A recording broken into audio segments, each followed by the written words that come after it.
काही वाटत नाहीये तुझ्याजवळ. विधात्या, हे संकट माझ्यावर नसून हे संकट तुझ्यावर आहे रे देवा, तुझ्यावर आहे.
बसा. होय होय होय होय बस. काय अवस्था करून घेतली सारखी आमचीच काळजी करत असताना आपल्या बायकोचं कसं होणार, मुलांचं कसं होणार, तुम्ही आमचा विचार करू नका. आमचा विचार करू नका. तुम्ही जर असे विचार करूच लागला तर मी तुमच्याशिवाय नाही राहू शकत. वेळ ठेवील तसं माणसानं राहायला शिकायला देवाला दिलाय, पण मी तर त्या देवाजवळ एकच न्याय मागेन. मी देवाजवळ न्याय मागेन तो एकच, माणसाच्या जीवनात सुख द्यावं, दुःख द्यावं, संतती द्यावी, संपत्ती द्यावी, पण पुत्र द्यावा, कन्या द्यावी, पण केवळ ती अल्पायुष्य देणं असं बोलू नाही. अल्पायुष्य देणं हे देवाचं चुकीचं आहे.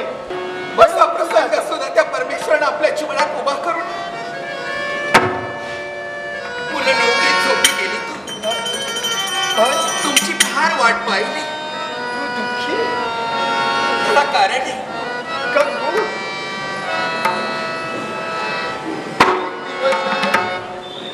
गेले 4 दिवस या घरात कशी चूल पेटते याची कल्पना नाहीये. दुसऱ्यांची भांडी कुंडी करून मोलमजुरी करून भाकरीचा तुकडा एखादा आणते आणि त्या भाकरीच्या तुकड्याचे 4 भाग करते आणि मुलांना कसं तरी त्यांची पोट भागवते.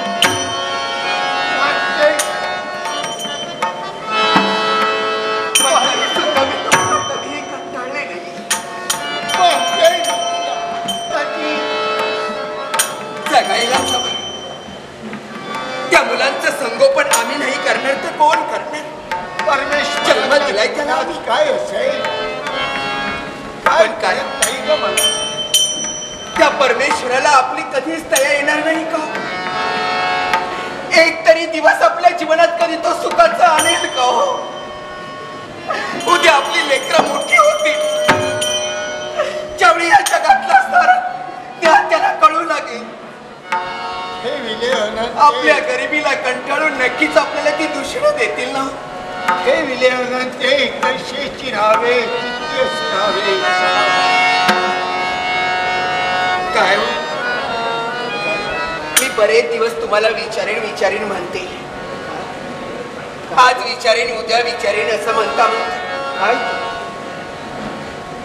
द्वारकेत म्हणे तुमचा फार मोठा श्रीमंत मित्र. सदैव त्या कृष्ण भगवान गोपाल कृष्णाची तुम्ही स्तुती करत असता. बालपणापासून तुमचा तो मित्र आहे म्हणे.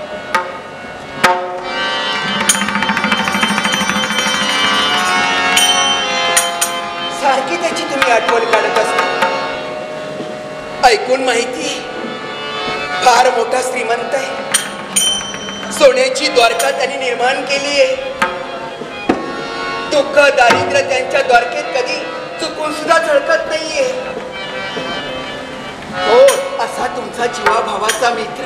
होय होय, माझा जीवाभावाचा मित्र.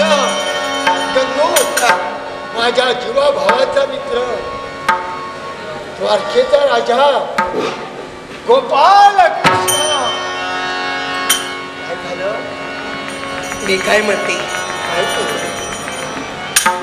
एक दिवस त्या तुमच्या जीवाभावाच्या मित्राची तुम्ही भेट घेतली तर नाही का चाललं? एक दिवस भेट घेऊन पहा. कदाचित तुमच्यावर लहानपणापासून त्याचं खूप प्रेम आहे म्हणे. एकसारखी तुम्हीच त्याची स्तुती करत असता. मग अशा जीवाभावाच्या तुमच्या मित्राला तुमची थोडी तरी दया येईल.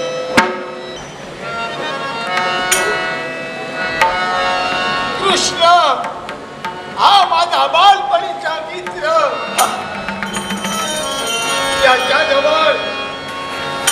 देवाच्या धनसंपत्तीच्या अभिलाषेनं जाणारा हा सुधार तुम्ही त्यांच्याजवळ काही मागू नका. बऱ्याच दिवसांनी आपला सुद्धा मित्र आपल्या भेटीसाठी आलाय म्हटल्यानंतर तुमचा जीवा भावाचा मित्र म्हणून नक्कीच त्याला तुमची दया येईल. तुम्ही न मागता स्वतःहूनच काही ना काहीतरी फुल नाही फुलाची पाकळी आपल्याला मदत करेल. माझी एवढीच इच्छा आहे. काय तू आज मला आठवण करून दिली. बालपणीचा माझा मित्र, माझा सुद्धा, आणि आज सांगीपणीच्या आश्रमात असतेवेळी असणारा माझा कृष्ण आणि मी त्याची आठवण करून दिलीस का?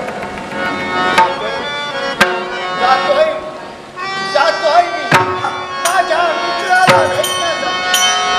त्यानं मला काही द्यावं या अभिलाषेनं नव्हे. एकदा भेटून या.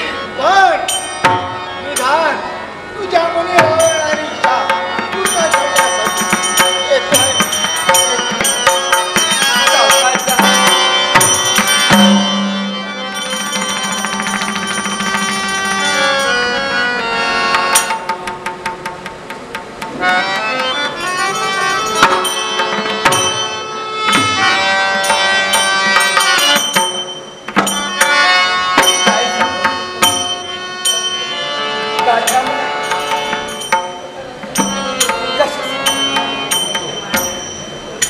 एवढ्या आवेशाच्या भरानं जात असताना अहो तुम्ही तुमच्या मित्राला भेटायला जाताय.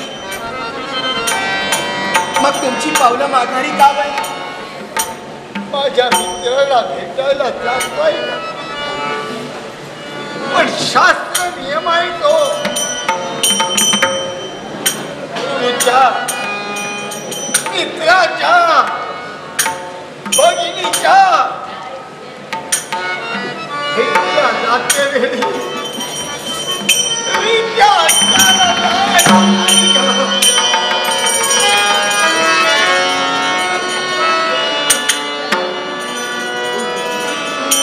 अहो पण आपली घरची परिस्थिती किती गरीब आहे ज्ञात आहे ना तुम्हाला.